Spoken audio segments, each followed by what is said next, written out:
Hello. Hello, কেমন আছেন? ভালো, আপনি কে? আমি নান্নু মামা। নান্নু মামা? আচ্ছা, কি বলবেন বলেন। আমি কিন্তু একদম বুঝতে পারছি বাচ্চারা আপনাকে শিখিয়ে দিয়েছে আমার সাথে দুষ্টুমি করার জন্য। পোলাপান? আচ্ছা, আপনি কারে কল করছেন বলেন তো? কেন? আমি তো ফোন দিয়েছি আমার সুইটি কিউট অপসরা বেবিকে। আরে ভাই, আমি আপনার কিউটি সুইটি অপসরা কিছুই না। রাখেন তো। আচ্ছা ঠিক আছে, আপনি যেই হন আমার কিন্তু কোনো সমস্যা নেই। তোর সমস্যা না থাকতে পারে, কিন্তু আমার সমস্যা আছে। তুই যদি আমার আর কল করিস তাহলে তোর খবর আছে।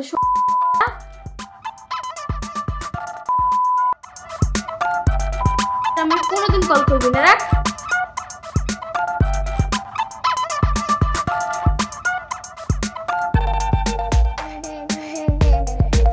শয়তান পোলাপাইন, তোরে আজকে আমি পায়ালই।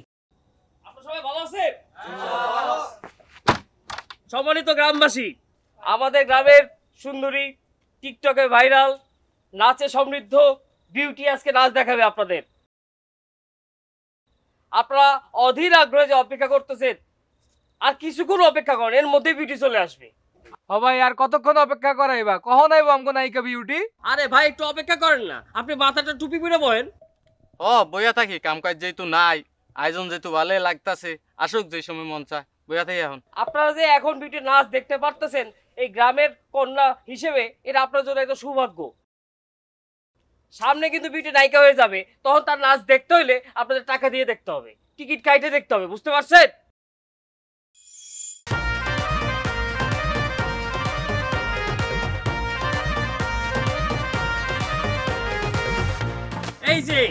এই যে এখন আমাদের মাঝে উপস্থিত হয়েছে আমাদের গ্রামের অহংকার, আমাদের একমাত্র ভাইরাল কন্যা বিউটি। যে ভাই আপনালে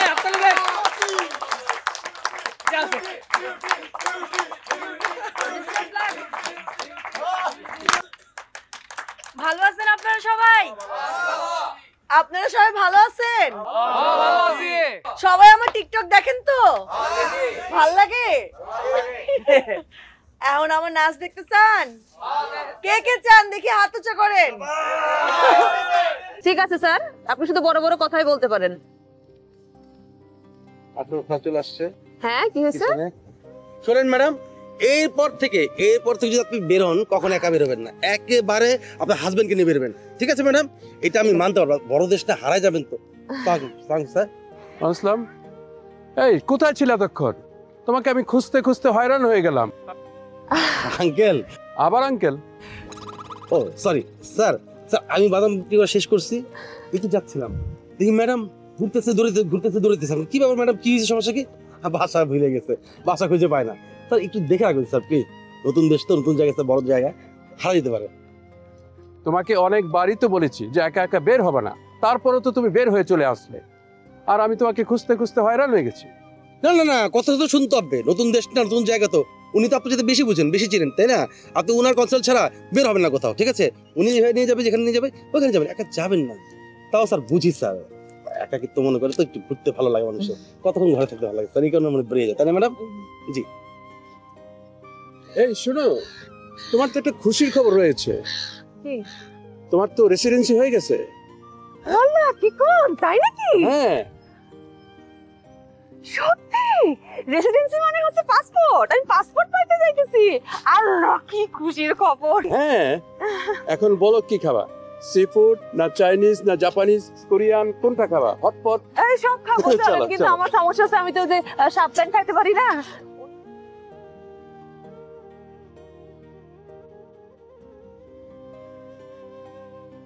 কি বলছিস তুই? আরে ঠিকই তো বলতেছি। তাহলে এটাই তো চূড়ান্ত ডিসিশন? আরে ভাই, তুই না বললি আমারে যে একটা সৃজন মেয়ে দেখা ঝুলা পড়ছি। বলেছিলাম, কিন্তু কারো সংসার ভাঙতে নয়, শুধুমাত্র সিটিজেনের লোভে তুই কারো সংসার ভাঙতে পারিস না। এখানে শুধু স্বার্থটাই আছে, তোর ভালোবাসা নেই। নিয়তি বড় নির্মম, সে অনেক বড় শক্তিশালী। যখন সময় হবে তোর প্রাপ্যটা তোকে শিখির থেকে বুঝিয়ে দিবে।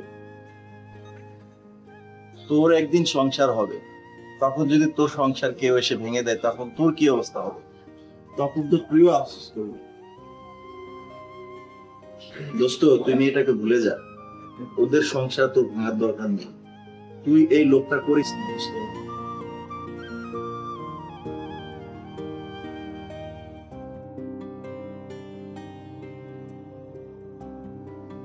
Yes. I'm speaking. Thank you, sir. Thank you. Thank you very much. Thank you. দোস্ত, আমার তো কাগজ হয়ে গেছে।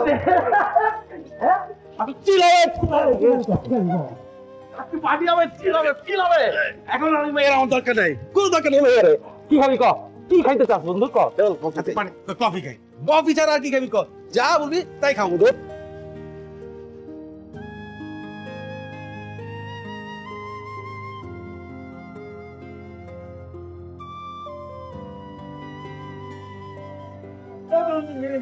ওই মেয়ের আমার জীবন আর দরকার নেই, ঠিক আছে বন্ধু?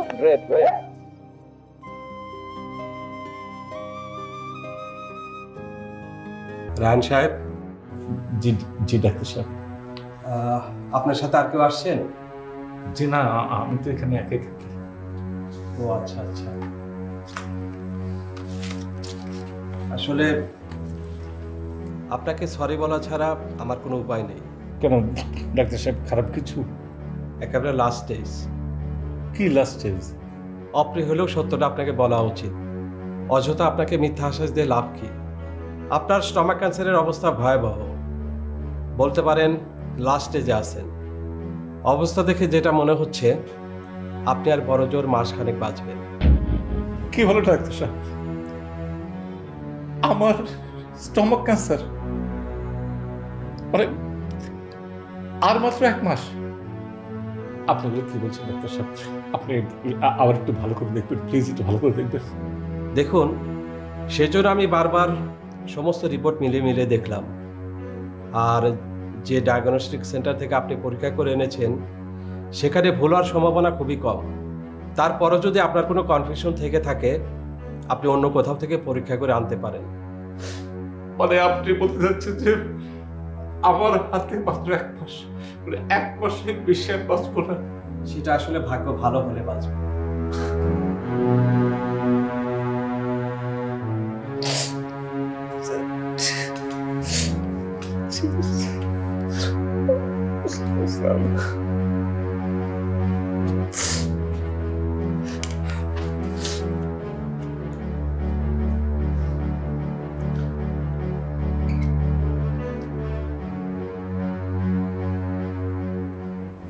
বারেক সাহেব, আপনি যান।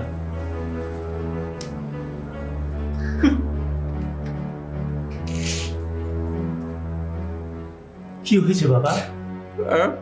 না কিছুটা। মুখে বললে কি হবে? দেখে তো মনে হচ্ছে অবশ্যই কিছু একটা হয়েছে।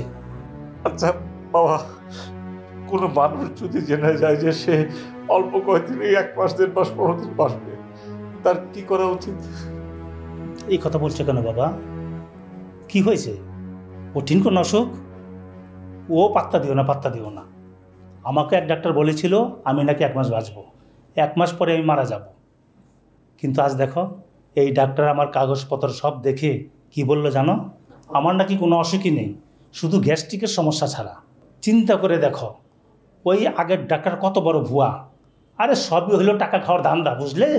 আরে ডাক্তার বললেই হইব? হায়াত মত সব হইল আল্লাহর হাতে, তাই না? জি চাচা। তাইলেই বুঝো, আমি একটা সুস্থ মানুষ, আমাকে বলে আমি নাকি 1 মাস বাঁচব। একটা আহমক।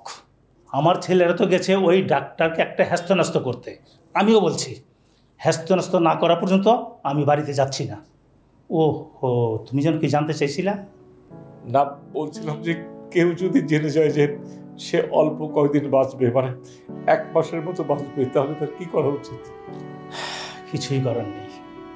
মৃত্যুর জন্য প্রস্তুত থাকতে পারে, তার জীবনের জন্য চাওয়া পাওয়া কিছুই থাকে না, সেজন্য লোভও থাকে না, অন্যায় অপরাধ গুনাহ করে না। কিংবা অতীতে যদি কেউ কারোর সাথে গুনাহ করে থাকে বা কাউকে ঠকাইলে অথবা কারো কথায় কাউকে মনে কষ্ট দিলে তার কাছে মাপ চেয়ে নিতে পারে। আমার মনে হয় কি বাবা, এই কাজটা খুব জরুরি। কারণ আমি শুনছি কেউ যদি কোনো মানুষের সাথে অন্যায় করে থাকে, ওই মানুষ যদি ক্ষমা না করে, আল্লাহও তাকে নাকি ক্ষমা করে না। স্যান্ডেল জারে করে রাখছি বাইরে না? কি ব্যাপার দুবাই রবিন, মন খারাপ কিসের জন্য? তার আগে তুমি আমারে কত পায়েল, তুমি কোথায় যেতেছ? আরে আমি তো তোমার কাছেই যাচ্ছিলাম, তোমার সাথে আমার একটা গুরুত্বপূর্ণ বিষয় নিয়ে কথা আছে। আমি তো একটা বিষয় নিয়ে বেজায় চিন্তার মধ্যে পড়ে গেলাম পায়েল বেগম।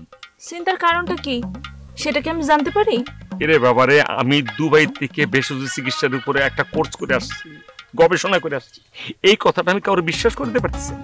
তুমি তো দুবাই গেছিলা নাপিত ভিসা নিয়ে, সেই দেশে থাকতে না পারা চলে আসছো। এই ভেষজ বিদ্যা কবে শিখলা তুমি? সেইখানে ঠিকই আমি নাপিত ভিসা নিয়ে গেছি, ওই ভিসাও ক্যান্সেল হয়ে গেছে। সব কিছু মিলে জিলে আমি যার কাছে আশ্রয় ছিলাম, তিনি মোটামুটি এক ধরনের বৈজ্ঞানিক ছিলেন, চিকিৎসক ছিলেন সেই দেশে। ইনি আমাকে ভেষজ চিকিৎসার উপরে মেলা কিছু শিখেছেন। সেই চিকিৎসাটা যতটুকু রপ্ত করছি দেশে এসে, বাকিটা কিন্তু আমি এক প্রকার পুরোপুরি অর্জন করে ফেলেছি। মানে আমি কিছু ওষুধ আবিষ্কার করছি, ভেষজ ওষুধ, যে ওষুধ তোমার খাওয়ার সঙ্গে সঙ্গে একটা মানুষ সুস্থ হয়ে যাবে।